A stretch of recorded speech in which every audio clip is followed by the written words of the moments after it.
कहानी के पिछले सभी भागों का लिंक मैं आपको डिस्क्रिप्शन बॉक्स में दे दूंगी और साथ में कमेंट बॉक्स में पिन भी कर दूंगी, तो आप वहां से भी जाकर देख सकते हैं। युवराज के चले जाने से जिया उदास होकर लेट गई और मन ही मन बोली, क्यों करते हो आप ऐसा? किसी को मारना अच्छी बात थोड़े होती है। पर नहीं, आपको तो मेरी बात सुननी ही नहीं है। बहुत बुरे हो आप, बहुत बहुत बहुत ज़्यादा। I hate you, I hate you, I hate you so much mister mafia. Yuvraj इस वक्त अपने सिगरेट अड्डे पर खड़ा था। उसके आसपास उसके ढेर सारे आदमी घायल पड़े हुए थे। किसी के सर से खून बह रहा था तो किसी के पैर से।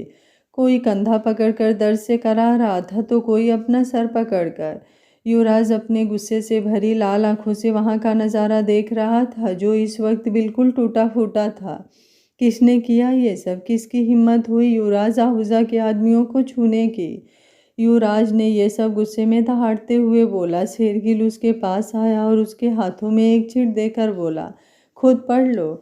युवराज ने उस चिट को लेकर पढ़ना शुरू किया, जिसमें लिखा था, तूने होली वाले दिन मेरे भाई जैक्सन स्मिथ को बड़े ही बेरहमी से जिंदा जलाया था और तेरी वजह से मैं इतने सालों तक जेल में बंद था। इन सब का बदला तो बनता है माफिया किंग। अंडरवर्ल्ड पर राज करने का सपना लेकर मैं मुंबई आया था, पर तूने ना ही मेरे सपने को छीना बल्कि मेरे भाई को भी जिंदा जला डाला। तूने जो भी किया है उस सब का हिसाब मैं एक एक करके लूँगा। बी अलर्ट मिस्टर आहूजा, क्योंकि कल का दिन तुम्हारे लिए थोड़ा थकान भरा होने वाला है। तुम्हारे साथ साथ तुम्हारे चमचे शेरगिल के लिए भी। इंतज़ार करना मेरे अगले वार का। सी यू सून। युवराज ने जब उस लेटर को पढ़ा तो उसकी आंखें गुस्से से लाल हो गई। अगली सुबह जिया ने कसमसाते हुए एक लंबी सी अंगड़ाई लेकर अपनी आंखों को खोला तो उसके ठीक सामने युवराज का वो हैंडसम सा चेहरा था, जो इस वक्त और भी ज़्यादा चार्मिंग लग रहा था। उसके माथे पर बिखरे उसके जुल्फें और उसकी लंबी घनी पलकें, जो इस वक्त उसकी आंखों को ढक रही थी। उसका ये मैसी लुक इस वक्त कुछ ज़्यादा ही अट्रैक्टिव लग रहा था। उसे अपने करीब देखकर उसके होठों पर मुस्कुराहट आ गई, पर अगले ही पल कल रात के बारे में सोचकर जिया की मुस्कुराहट गायब हो गई और उसके चेहरे पर नाराज़गी छा गई। नाराज़ हूँ मैं आपसे, और वो भी बहुत बहुत बहुत ज़्यादा। वो खुद से बुदबुदाई और उठकर बैठ गई। उसने एक बार युवराज को देखा और वहां से जाने लगी, पर वो वहां से जा पाती उससे पहले ही युवराज ने अपने लंबे हाथों को उसके पतले से कमर में लपेट दिया। युवराज के अचानक ऐसा करने से जिया सन्न रह गई। उसने अपनी नज़रें युवराज की तरफ घुमाकर देखा, जिसकी आंखें अभी भी बंद थी, पर होठों पर एक शरारती मुस्कुराहट थी। उसने वैसे ही अपना सर उठाकर जिया की गोद में रख दिया और अपने चेहरे को उसके पेट में छुपाते हुए गहरी आवाज़ में धीरे से बोला, गुड मॉर्निंग स्वीटू। ये सब बोलते वक्त जब युवराज के होठ जिया के खुले हुए पेट से टकराया तो जिया की सांसें थम सी गई। उसने अपनी आंखों को कस के भींच लिया। हर बार युवराज उसे परेशान करने के लिए कोई ना कोई नया तरीका ढूंढ ही लेता था।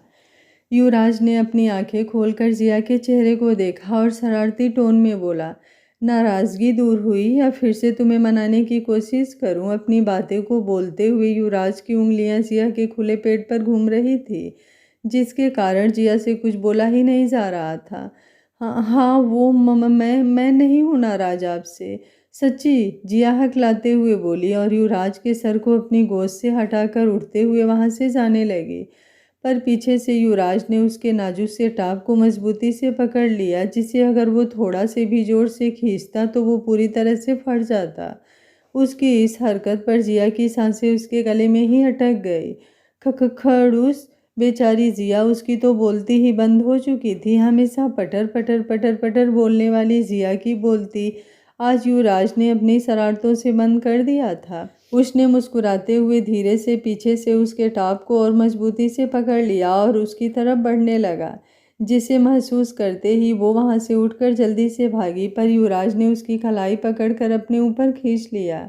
जिया ने अपनी आंखें बंद कर रखी थी। उसकी तो हिम्मत ही नहीं हो रही थी युवराज से नजरें मिलाने की। युवराज उसकी इस हालत का बखूबी फायदा उठा रहा था। उसने अपने हाथों को जिया की पीठ पर घुमाना शुरू किया और उसके कान में धीरे से मदहोशी भरी आवाज में बोला, ऐसे कैसे इतनी जल्दी तुम्हारी नाराज़गी दूर हो गई? थोड़ा मौका मुझे भी दे दो तुम्हें मनाने का। ये सब बोलते हुए उसने सिया के गर्दन में अपने चेहरे को छुपा लिया और उसके पेट पर अपनी उंगली चलाने लगा, जिसे महसूस करके जिया ने शर्माकर अपना चेहरा उसके सीने में छुपा लिया। सच में दिन ब दिन युवराज की बढ़ती शरारतों को संभालना जिया के लिए मुश्किल होता जा रहा था। खड़ूस प्लीज़, मुझे शर्म आ रही है, मत करो ना ये। क्या ना करूँ स्वीटू? युवराज ने उसके कान में धीरे से कहा और उसके कान को हल्का सा बाइट किया। जिया ने सिहर कर और भी मजबूती से युवराज के कंधे को थाम लिया और हगलाते हुए बोली, पापा प्लीज़। युवराज ने और भी ज़्यादा उसे परेशान नहीं किया और बेड पर रखे हुए ब्लैंकेट को खींचकर उसके ऊपर डाल दिया और उसमें उसे लपेट कर वॉशरूम में लेकर आ गया। उसने जिया को वॉश बेसिन के साइड वाले प्लेटफॉर्म पर बैठा रखा था और खुद बाथरूम में पानी भर रहा था। जिया इस वक्त वाइट ब्लैंकेट में लिपटी बिल्कुल किसी बेबी पांडा की तरह लग रही थी। वो अपनी नज़रें नीचे झुकाकर चुपचाप बैठी हुई थी। उसका पेरा चेहरा अभी तक लाल था। युवराज बाथ टब में बॉडी वॉश डालकर उसके पास आया और उसके कमर से पकड़कर खड़ा करके बोला, नहला दूं? जिया ने अपने सर को नीचे झुकाए हुए ही नामे सिर हिलाया। युवराज ने मुस्कुराते हुए उसके होठों को हल्का सा बाइट किया और उसके कान में धीरे से बोला, कोई बात नहीं, वक्त के साथ धीरे धीरे सारे पर्दे हटेंगे, मुझे भी इतनी जल्दी नहीं है।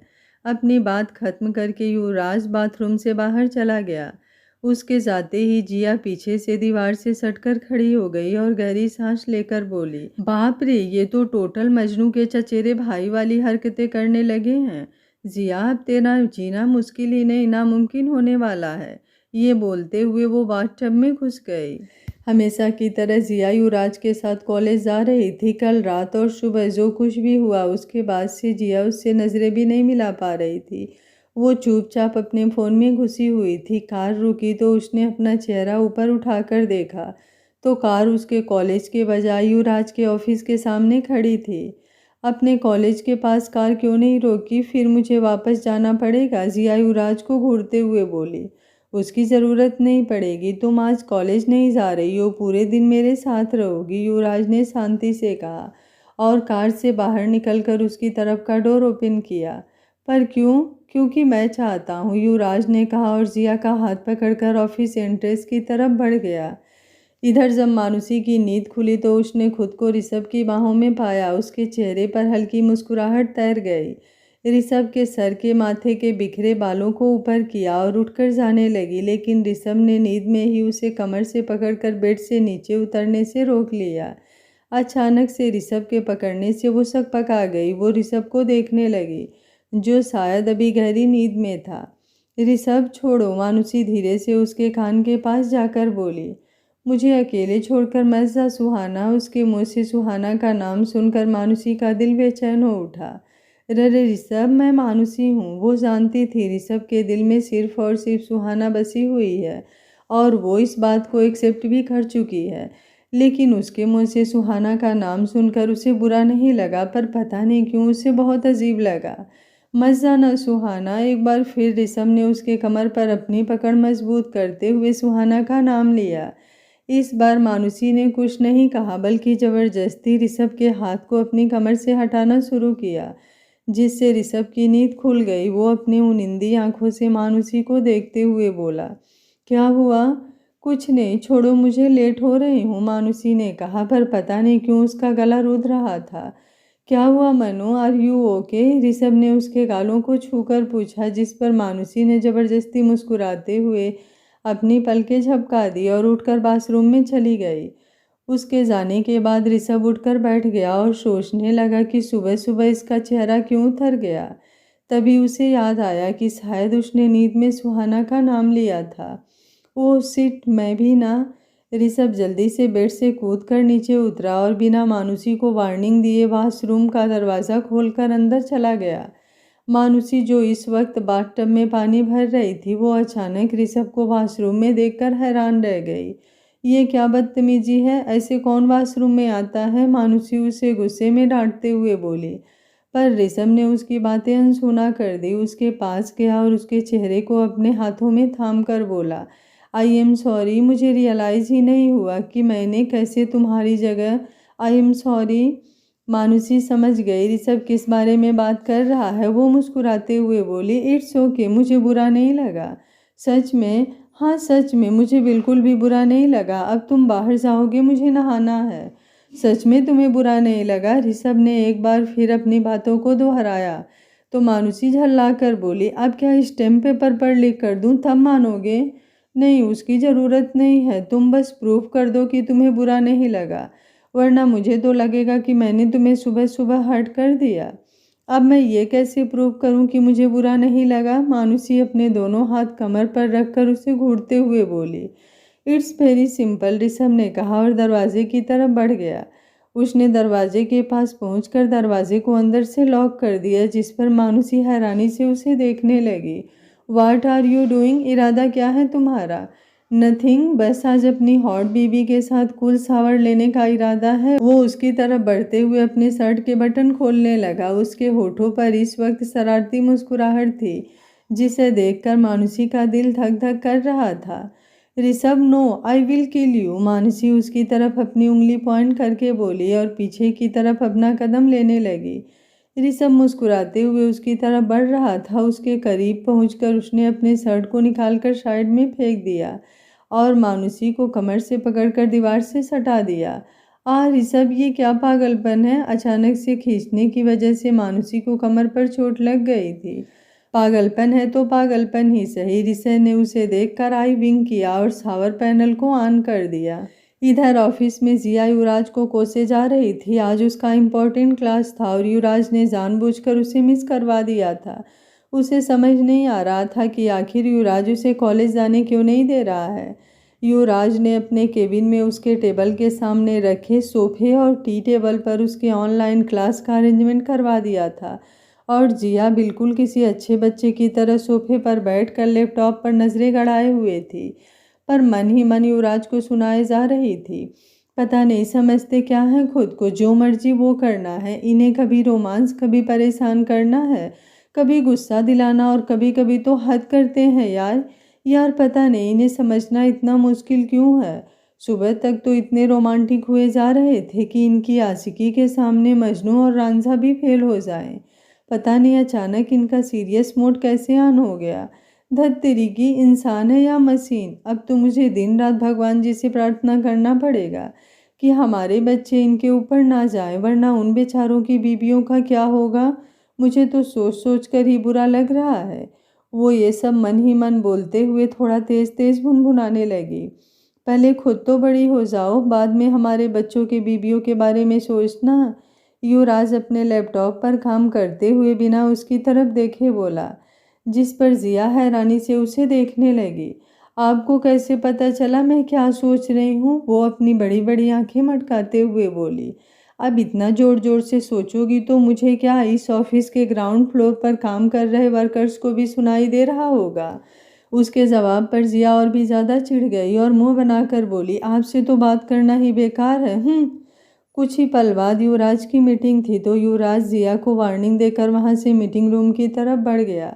जिया वहीं मुंह बनाकर बैठी रही। उससे बहुत ज़्यादा गुस्सा आ रहा था। अपने गर्म दिमाग को ठंडा करने के लिए उसने प्यून से कोल्ड कॉफ़ी मंगवाई। इधर युवराज मीटिंग रूम में मीटिंग अटेंड कर रहा था, पर पता नहीं क्यों उसे अजीब सी बेचैनी होने लगी।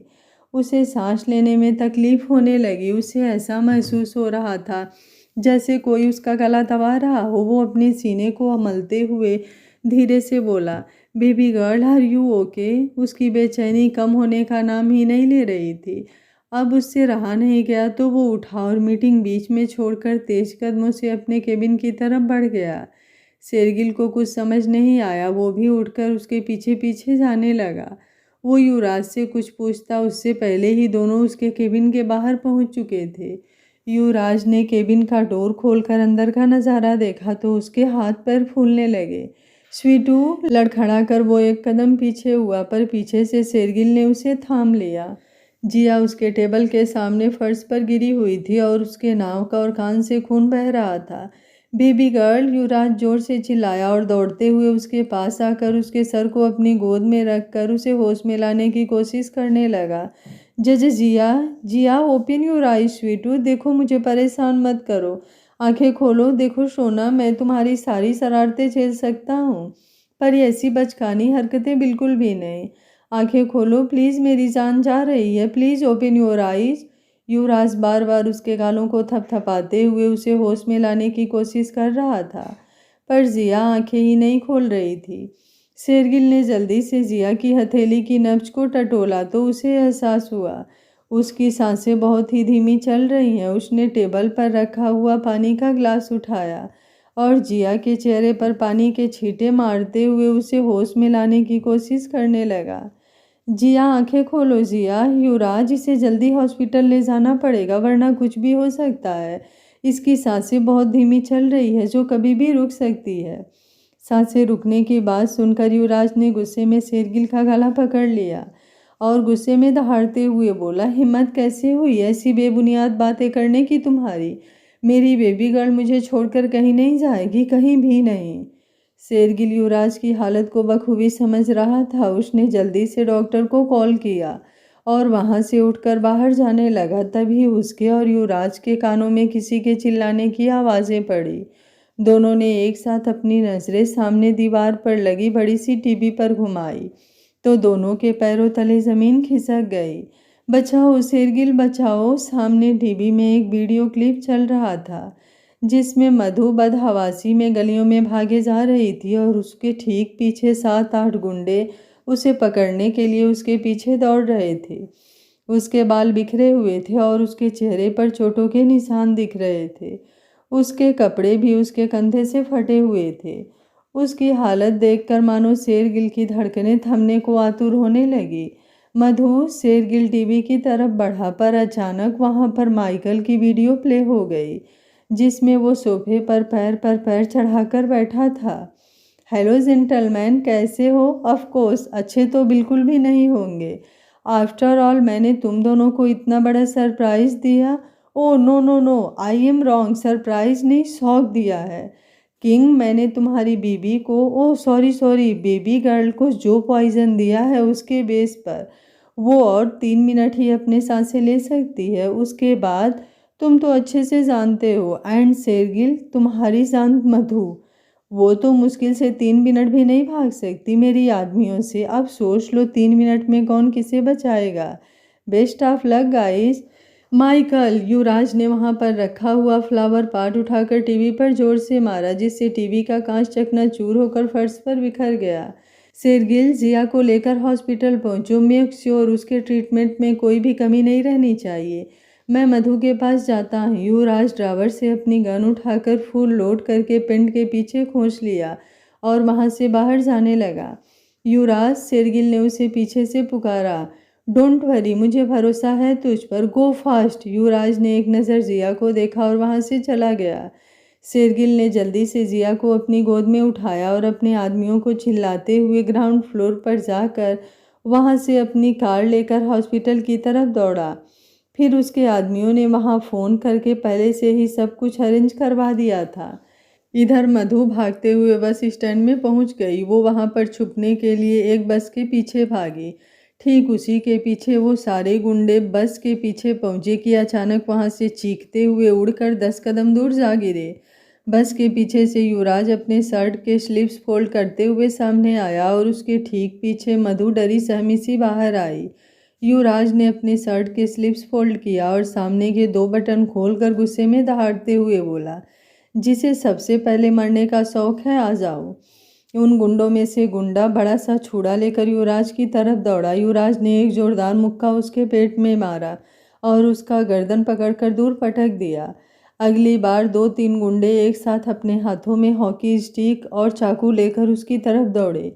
युवराज ने उन सब का भी ताबड़तोड़ धुलाई की और एक एक करके उसने सबके हड्डियों का कचूमर बना दिया। जब सारे चित हो गए तो उसने मधु का हाथ पकड़ा और उसे कार में बैठाकर वहां से सीधे माइकल के बिल्डिंग के सामने आकर रुका। आज उसका दिमाग घुमा हुआ था। उसका चेहरा इस वक्त बिल्कुल सख्त था और उसकी आंखें गुस्से से लाल हो रखी थी। काफ़ी दिनों बाद युवराज का ये रूप सामने आ रहा था जो जिया के आने के बाद कहीं दब सा गया था। आज वो पहले वाला माफिया किंग द युवराज आहूजा लग रहा था जो अपने सामने आने वाले पर बिल्कुल भी तरस नहीं खाता था।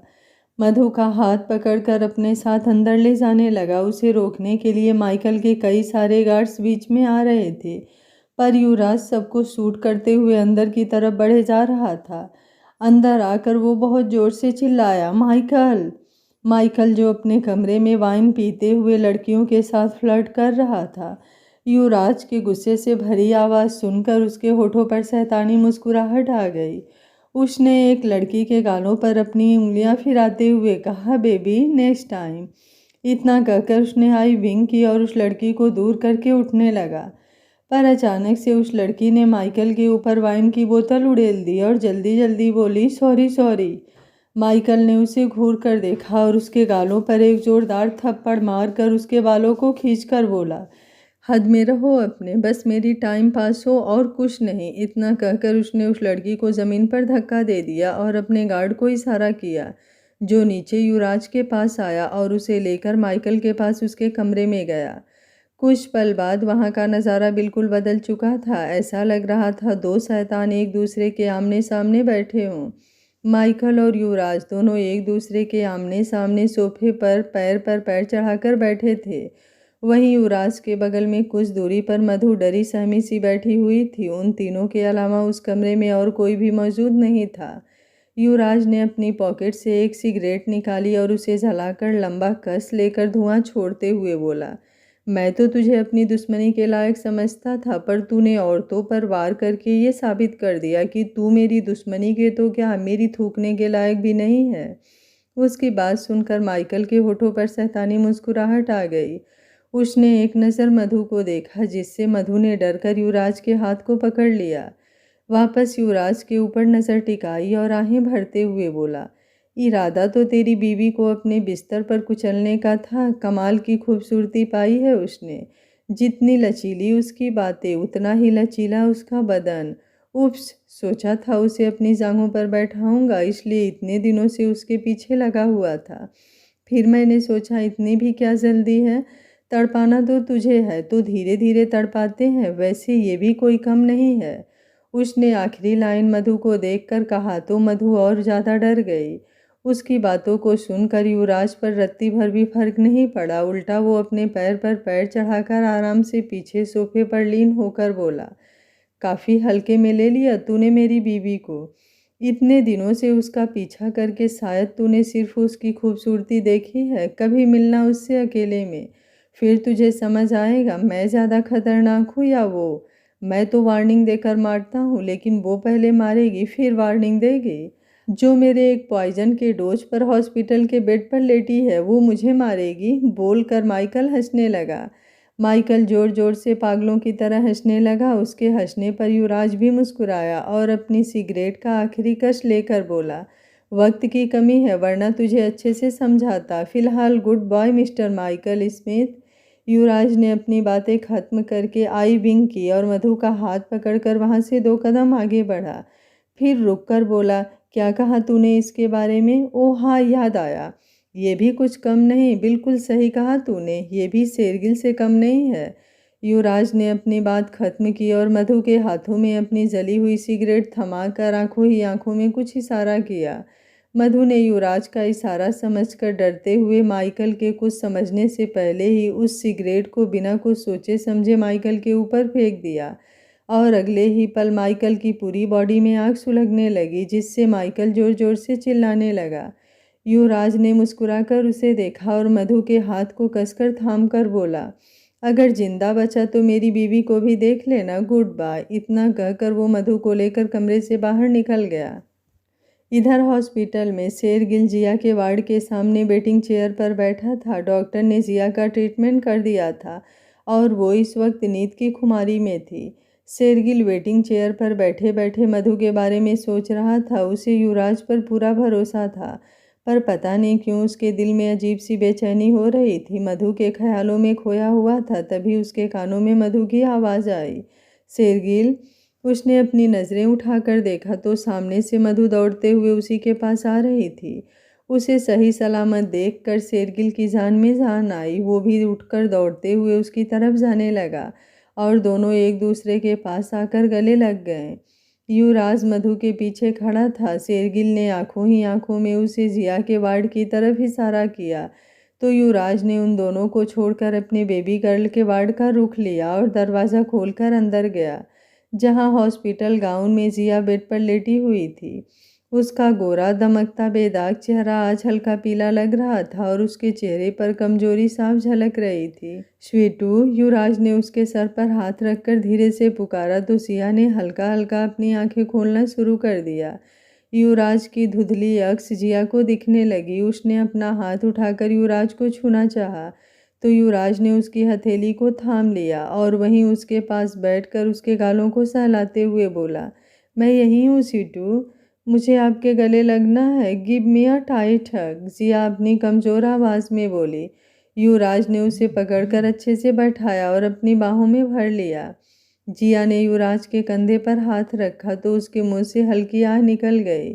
क्या हुआ, आप ठीक हो? जिया युवराज से अलग होकर उसे देखते हुए बोली तो युवराज ने जबरदस्ती मुस्कुराते हुए हाँ में सिर हिला दिया।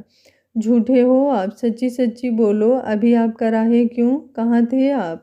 और ये आपके होठों के किनारे पर चोट कैसे लगी? जिया उसके होठों के किनारे पर हल्का सा छूकर बोली, क्योंकि मारपीट करते वक्त युवराज को भी हल्की चोटें लगी हुई थी।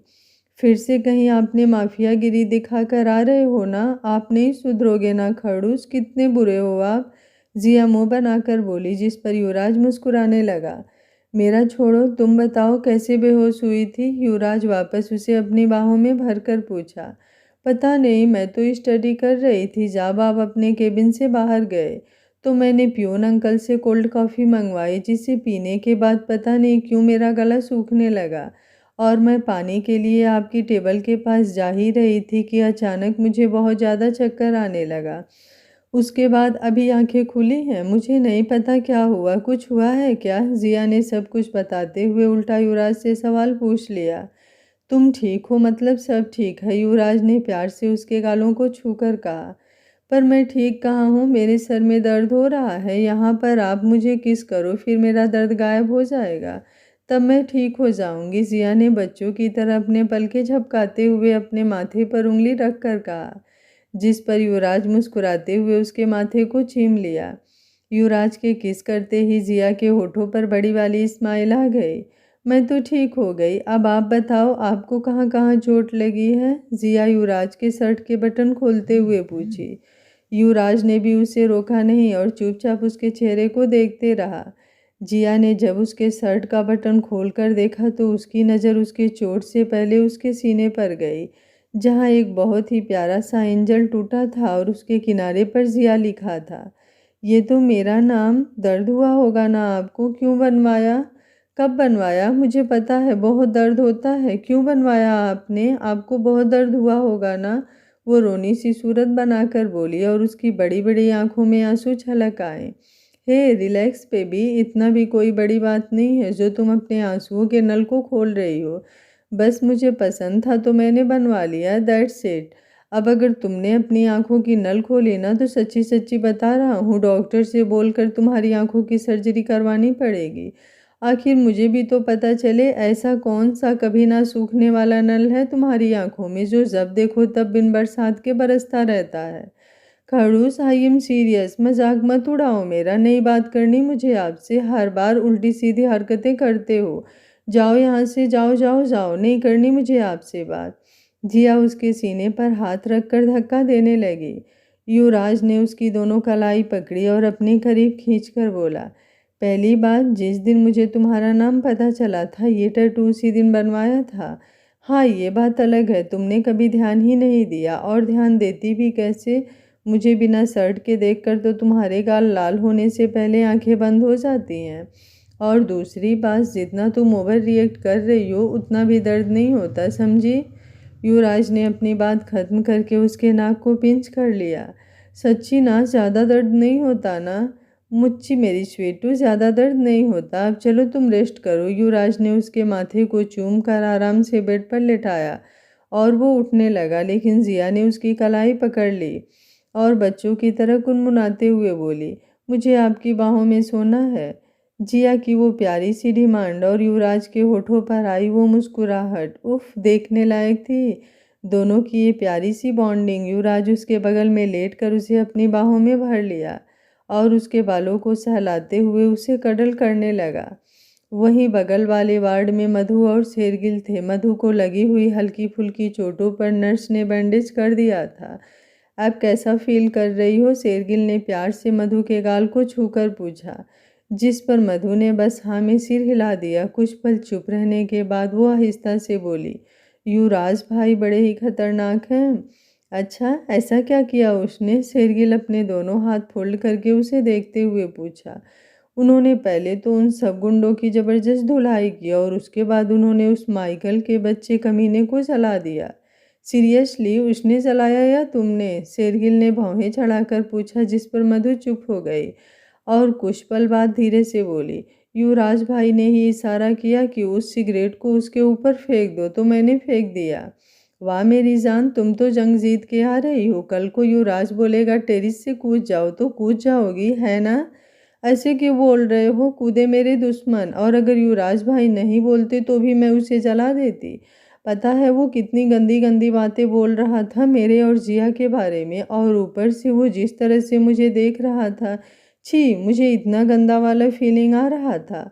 अच्छा हुआ होगा अगर वो मर गया होगा तो, गधा कमीना भैंस बकलोल। मधु भुनभुनाते हुए उसे गालियां देने लगी, जिसे सुनकर शेरगिल की हंसी छूट गई। उसने मधु के कमर पर हाथ रखकर उसे अपने करीब खींच लिया और गालों को चूम कर बोला, मैडम वो अंग्रेज कुछ ज़्यादा ही मोटी चमड़ी का है, इतनी आसानी से नहीं मरेगा। फिलहाल तुम रेस्ट कर लो। मधु ने सर हिलाया और बेड पर लेट गई। शेरगिल ने उसे अच्छे से ब्लैंकेट से कवर किया और वहां से जाने लगा, पर मधु ने उसकी कलाई पकड़ लिया और उसकी आंखों में झांकते हुए बोली, तुम कहाँ जा रहे हो? अपनी दूसरी गर्लफ्रेंड से मिलने चलोगी? उसने झल्लाकर कहा। हाँ जरूर चलूँगी, अगर तुम्हारे पास गन है तो वो भी दे दो, उसे हम लोग के दर्शन भी करवा कर आऊँगी। चुपचाप बैठो यहाँ मेरे पास, मधु ने भी उसी की लैंग्वेज में उसे जवाब दिया, जिस पर बेचारे शेरगिल की बोलती बंद हो गई। वो चुपचाप वहीं उसके सिरहाने बैठ गया। मधु ने अपना सर उठाकर उसकी गोद में रख दिया और उसके हाथ को अपने सर पर रखकर बोली, सर दर्द कर रहा है? शेरगिल ने झुककर उसके माथे को चूम लिया और उसके बालों को सहलाते हुए बोला, सो जाओ, यहीं हूँ। ऐसे ही देखते देखते 1 हफ्ता बीत गया। जया जी को जिया के हॉस्पिटलाइज होने की खबर नहीं मिली, क्योंकि जिया और युवराज उन्हें परेशान नहीं करना चाहते थे। इस 1 हफ्ते में जिया बिल्कुल ठीक हो चुकी थी और कॉलेज जाने लगी थी। आज शाम को जब वो कॉलेज से वापस आई तो जया जी गार्डन में बैठी किसी गहरी सोच में गुम थी। धप, वो जया जी के पीछे आकर एकदम से चिल्लाकर बोली, जिससे जया जी डरकर उछल पड़े। जिया, जया जी ने उसे आंखें दिखाई तो वो मुस्कुराते हुए आकर उनके बगल में बैठकर उन्हें गले लगा लिया और उनके गालों को चूम कर बोली, आई लव यू बड्डी दादी, बताओ उदास क्यों हो आप? तेरे उस खड़ूस की वजह से। आज तो मेरे खड़ूस की खैर नहीं, उन्होंने मेरी प्यारी सी बड़ी दादी को उदास जो कर दिया, बताओ क्या किया है उन्होंने? जिया उनके दोनों गालों को पिंच करके बोली, जिस पर जया जी ने उसे हल्की सी चपत लगाकर कहा, बच्ची नहीं हूँ मैं, समझी? उनकी डायलॉग सुनकर जिया और भी ज़्यादा खिलखिलाकर हंस पड़ी। उसे हंसते हुए देखकर जया जी हैरानी से बोली, तुझे क्या हुआ? वैसे बड्डी दादी, ये मेरा वाला डायलॉग है, बच्ची नहीं हूँ मैं। इतना कहकर वो फिर से खिलखिलाकर हंस पड़ी। चल अब हंसना छोड़ और मेरी बात सुन। आज जया जी ने जिया को कुछ बताया और वो जैसे जैसे आगे बता रही थी, जिया के चेहरे पर हैरानी के भाव भरते जा रहे थे। वाट, आज खड़ूस का बर्थडे है और मुझे किसी ने बताया ही नहीं। शाम के 4 बज गए, पूरा दिन निकल चुका है और मैं पगली, मुझे कुछ पता ही नहीं कि आज मेरे खड़ूस का बर्थडे है। मैंने तो उन्हें विश भी नहीं किया। तूने क्या? किसी ने उसे विश नहीं किया होगा, क्योंकि उसे बर्थडे सेलिब्रेट करना बचकानी हरकतें लगती है। तुझे पता है, जब वो 5 साल का था तब उसने अपना आखिरी बर्थडे सेलिब्रेट किया था। उसके बाद उसके 6th बर्थडे पर उसके मॉम, डैड और वो तीनों उसके लिए गिफ्ट खरीदने जा रहे थे, पर रास्ते में उसकी कार का एक्सीडेंट हो गया, जिसके बाद तीनों हॉस्पिटल में भर्ती हुए और उसके 2 दिन बाद उसके मॉम और डैड की डेथ हो गई, जिसके बाद उसने बर्थडे सेलिब्रेट करना छोड़ ही दिया। जया जी बताते हुए उदास हो गई। जिया को पहले से ही पता था, युवराज के मॉम डैड का एक्सीडेंट हुआ था, पर उसे ये नहीं पता था कि उसके बर्थडे वाले दिन ही उनके साथ इतना बुरा हुआ था। सॉरी। जिया भी उदास होकर जया जी के गले लग गई। उन्होंने प्यार से उसके बालों को सहलाया और उससे अलग होकर बोली, आज के दिन वो बहुत ज़्यादा उदास होगा, तू कुछ करना। जरूर करूँगी, पर पहले आप मुझे मम्मा पापा के बारे में बताएंगी, वो लोग कैसे थे? मुझे जानना है उनके बारे में, प्लीज़ बताओगी ना? ज़रूर बताऊंगी। उनके बारे में बताने के लिए बहुत सी यादें हैं, पर पहले तू मेरे पोते के लिए कुछ स्पेशल कर। मैं तुझे एक लिस्ट बना कर देती हूँ, उसे क्या क्या पसंद है और वो कैसे खुश हो सकता है। डोंट वरी बड्डी दादी, मुझे पता है वो कैसे होंगे। फ़िलहाल मैं आपको जो लिस्ट दे रही हूँ, आप मुझे वो सारी चीज़ें दो, क्योंकि ये सारी जानकारी और ये चीज़ें आपके पास से ही मिलेंगी। चलो मेरे साथ। जिया जया जी के हाथ पकड़कर उनके कमरे में आई।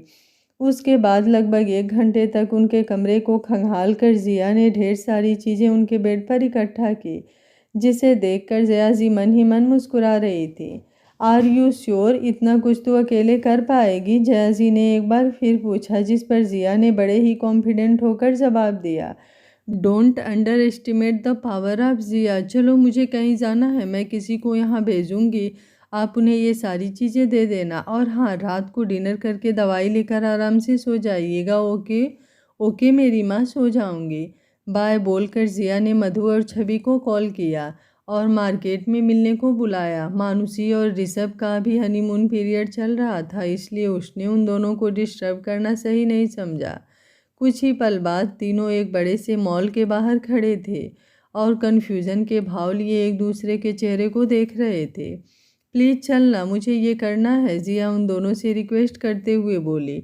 नो नो नो, अगर गलती से भी युवराज को पता चला तो वो तो हम दोनों की जान ही ले लेंगे, छवि जिया को मना करते हुए बोली, जिस पर जिया उदास होकर मधु को देखने लगी।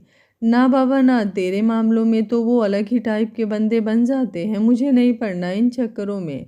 अगर उन्हें जरा सा भी भनक लगी कि हम दोनों ने तेरी हेल्प की है तो वो हमें उल्टा लटका देंगे, फिर शेरगिल भी मुझे नहीं बचा पाएगा। हे, कितने बुरे दोस्त हो तुम दोनों, अपनी दोस्त की हेल्प भी नहीं करना चाहती। तुम दोनों को थोड़ी ना कुछ करना है, बस वहीं पर बैठी रहना। पर जिया, तुझसे नहीं होगा मेरी माँ, तुझे अगर एक खरोच भी आ जाती है तो पूरे घर को सर पर उठा लेती है। और ये नो, चुप, एकदम चुप, बहुत हो गया तुम दोनों का। वैसे ही मेरे पास टाइम की कमी है, मुझे और भी अरेंजमेंट करनी है, और तुम दोनों यहाँ पर मेरी बात ही सुन नहीं रही हो। अब चुपचाप तुम दोनों मेरे साथ चल रही हो, मतलब चल रही हो, मुझे कुछ नहीं होने वाला, समझी? मैं पेन किलर ले लूँगी, चलो मेरे साथ। अगर लेट हुई ना तो सच्ची बता रही हूँ, खड़ूस का तो पता नहीं, लेकिन मैं तुम दोनों को ज़रूर उल्टा लटका दूँगी, और वो भी समुद्र के बीचों बीच। अब चलो। जिया ने उन दोनों को डपटा और उन दोनों का हाथ पकड़कर रोड क्रॉस करके आगे बढ़ गई। रात के लगभग 12 बजे युवराज जब घर आया तो उसे जया जी हाल में सोफे पर अपने सर को पकड़कर बैठी हुई नजर आई।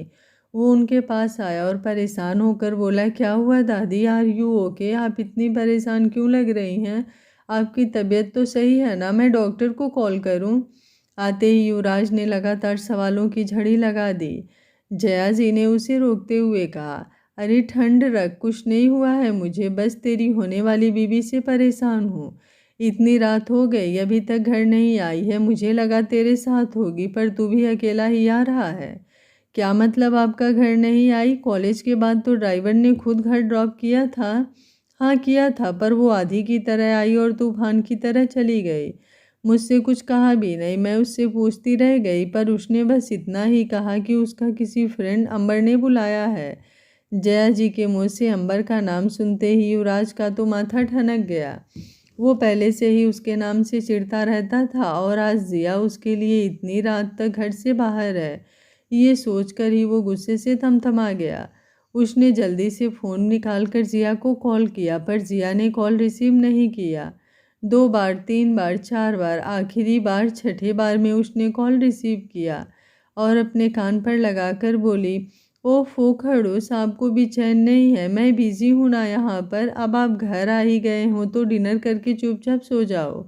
कहाँ हो तुम? युवराज ने बिना किसी भाव के कड़क आवाज़ में पूछा। वो उस दिन जिस बंगले पर आपने मुझे प्रपोज किया था ना, वहीं पर। आज अंबर का बर्थडे था तो मैंने सोचा उसे यहीं पर सरप्राइज़ पार्टी दे दूँ।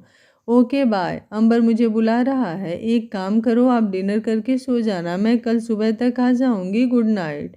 जिया ने इतना कहकर कॉल कट कर दिया और युवराज का गुस्सा और से भी और ज़्यादा बढ़ गया।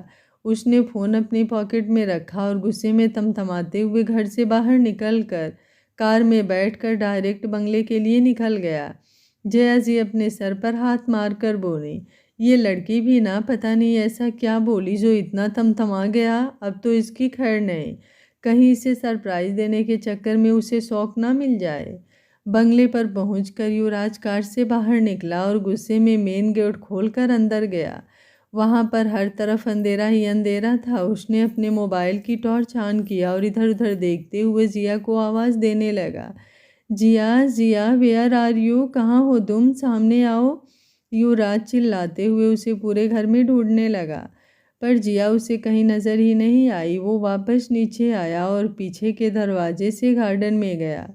गार्डन में भी हर तरफ अंधेरा छाया हुआ था। युवराज अभी 2 कदम आगे बढ़ा कि अचानक उसके आसपास पटाखों के धमाके हुए और उसी के साथ गार्डन का एक हिस्सा रोशनी से जगमगा उठा और युवराज के ऊपर पेपर के फूलों की बारिश होने लगी।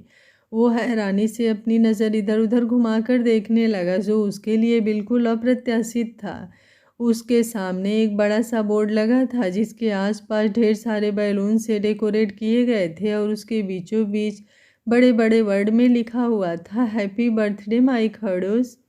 युवराज अभी भी खूबसूरती से सजे गार्डन को देख रहा था, जहां हर जगह रंग बिरंगे टिमटिमाती लाइटें और सफ़ेद लाल गुलाब के फूलों के साथ साथ ढेर सारे बैलून्स भी सजाए गए थे। वो उन खूबसूरत नज़ारों को अपनी आंखों में समा रहा था, तभी उसे अपने कानों में किसी के चूड़ियों की खनक सुनाई दी। वो कुछ रिएक्ट करता उससे पहले ही जिया ने पीछे से उसके कान के पास एक बैलून फोड़ दिया और चिल्लाते हुए बोली, हैप्पी बर्थडे खड़ूस। Baby girl. युवराज अपने दोनों कानों पर हाथ रखकर दांत पीसते हुए बोला। वो पीछे मुड़ता उससे पहले ही जिया के मखमली हाथों का स्पर्श उसे अपने सीने पर महसूस हुआ। इस एहसास को महसूस करते ही उसका गुस्सा पल भर में छूमंतर हो गया और होठों पर हल्की मुस्कुराहट आ गई। युवराज उस वक्त उस खूबसूरत से गार्डन के बीचों बीच खड़ा था और जिया उसके पीछे से उसके गले लगी हुई थी और उसका सर इस वक्त युवराज की पीठ पर था।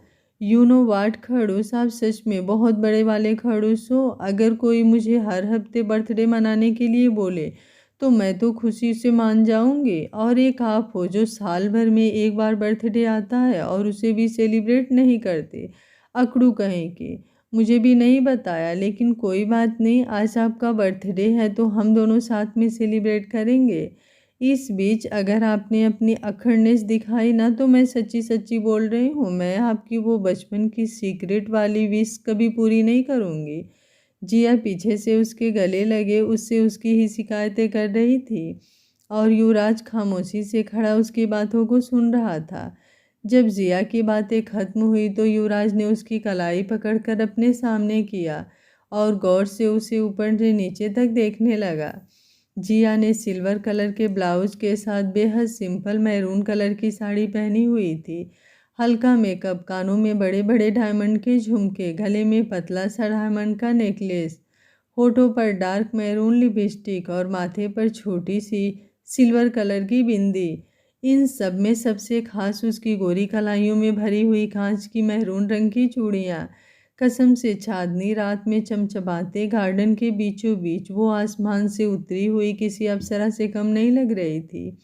युवराज कुछ पल तक सब कुछ भूलकर उसे देखता ही रह गया। उसकी प्यार भरी नज़रों की तपिश जब जिया को अपने ऊपर बर्दाश्त नहीं हुआ तो उसने मुस्कुराते हुए युवराज के चेहरे को पकड़कर दूसरी तरफ घुमा दिया, लेकिन उतनी ही तेजी से युवराज ने वापस अपनी नज़रों के जिया के ऊपर टिका दिया। जिया ने एक बार फिर उसके चेहरे को पकड़कर दूसरी तरफ घुमाया और फिर से युवराज ने अपनी नज़रें उसके ऊपर टिका दिया। 3-4 बार ऐसा होने के बाद इस बार सच में जिया को शर्म आने लगा। उसका वो गोरा दमकता चेहरा अब तक कश्मीरी सेब की तरह लाल हो चुका था। इस बार शर्माते हुए उसने युवराज की कलाई पकड़ी और आगे बढ़कर नकली गुस्सा करते हुए बोली, सेमलेस पर्सन, आप नहीं सुधरोगे। चलो आपको आपकी दूसरी सरप्राइज देती हूँ। जिया उसका हाथ पकड़कर गार्डन के दूसरे हिस्से में एक बड़े से पेड़ के सामने ले आई, जहाँ इस वक्त अंधेरा छाया हुआ था। युवराज ने जिया को पीछे से अपनी बाहों में भरकर उसके कान में धीरे से कहा, दूसरी नहीं तीसरी। जिया कुछ ना समझी में बोली, मतलब तुमने ये जो मेरी मम्मा की साड़ी और ज्वेलरी पहनी है, यही मेरे लिए सबसे बड़ी सरप्राइज है। आपकी मम्मा? जिया ने उसे गुस्से में घूरा तो युवराज मुस्कुराते हुए बोला, सॉरी, आई मीन हमारी मम्मा। Good boy. जिया ने युवराज के गाल को पिंच किया और अपनी चुटकी बजाई तो वो पेड़ रोशनी से जगमगा उठा। उस पेड़ को भी बहुत ही खूबसूरती से सजाया गया था। हर तरफ रंग बिरंगी लाइटों की लड़ियाँ और ऊपर से लटकती हुई बड़े बड़े बैलून शेप के लाइट्स, और उसी के साथ कुछ खट्टी मीठी यादों की तस्वीरें जो युवराज के बचपन से लेकर अब तक के थे। युवराज ने उन तस्वीरों को देखा तो हैरानी से जिया को देखते हुए बोला, ये फ़ोटोज़ तुम्हें कहाँ से मिले? बड़ी दादी के रूम से, जिया ने मुस्कुराते हुए कहा। युवराज एक कदम आगे बढ़कर उन तस्वीरों को देखने लगा। ज़्यादातर तस्वीरें उसके बचपन की थी, जिसमें वो मस्ती करते हुए नज़र आ रहा था। किसी किसी में उसके हाथों में और पूरे कपड़ों में पेंट लगी हुई थी, तो किसी में उसके मुंह में चॉकलेट्स, और किसी फ़ोटोज़ में वो अपने मम्मी पापा के साथ मस्ती करते हुए नज़र आ रहा था, तो किसी फ़ोटो में जया जी के साथ। वो हर एक फ़ोटो को मुस्कुराते हुए देखे जा रहा था और उन लम्हों को एक बार फिर से जी रहा था। उसने उसके स्कूल से लेकर कॉलेज के दोस्तों की भी पिक्चर्स थी। एक फ़ोटो को देखकर उसकी नज़र ठहर गई, जिसमें वो और सुहाना साथ में थे। उसने मुस्कुराते हुए अपनी उंगलियों को सुहाना की फ़ोटो पर फिराई। जिया उसके इमोशन को समझते हुए एक कदम आगे बढ़े और उसके हाथ को पकड़कर बोली, सी इज़ सो क्यूट ना, बिल्कुल मेरी तरह। बहुत क्यूट थी, पर तुम्हारी तरह इनोसेंट नहीं। युवराज उसके पीछे आया और उसे पीछे से अपनी बाहों में भरकर उसके साथ उन तस्वीरों को देखते हुए बोला, जिंदगी की भाग दौड़ में इस कदर उलझ गया था कि कभी 2 पल सुकून से बैठकर इन लम्हों को देखने की ख्वाहिश भी नहीं की। पर आज तुम्हारी ये सरप्राइज़ ने सच में मुझे मेरे बचपन की याद दिला दिया, और सबसे स्पेशल मम्मी पापा के साथ दिखाई गई उस लम्हे को। वो बोलते हुए इमोशनल हो गया। जिया ने अपने पंजों पर उचक कर उसके गाल को चूम लिया और अपनी आंखें मटकाते हुए बोली, उदास हो गए आप? नहीं, बिल्कुल भी नहीं। युवराज उसकी नाक पिंच करके मुस्कुराया, लेकिन उसकी नम आंखें बता रही थी इस वक्त शायद वो अपने मम्मी पापा को मिस कर रहा था। जिया उसकी तरफ मुड़ी और मुस्कुराते हुए बोली, आपके लिए एक और सरप्राइज है, और उसके पीछे की स्टोरी आपको ही मुझे सुनानी है। लेकिन फ़िलहाल हम केक कट करेंगे, उसके बाद आपको दिखाऊंगी आपकी तीसरी सरप्राइज और आपकी सीक्रेट विश जो मुझे आपके स्टडी रूम से मिला।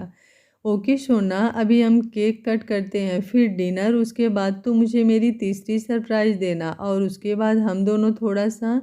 युवराज अभी आगे कुछ बोलता उससे पहले ही जिया उसकी बातों का मतलब समझते हुए उसके होठों पर अपनी हथेली रख कर बोली, सच में आप बहुत बड़े वाले बेशर्म हो, चलो केक कट करते हैं।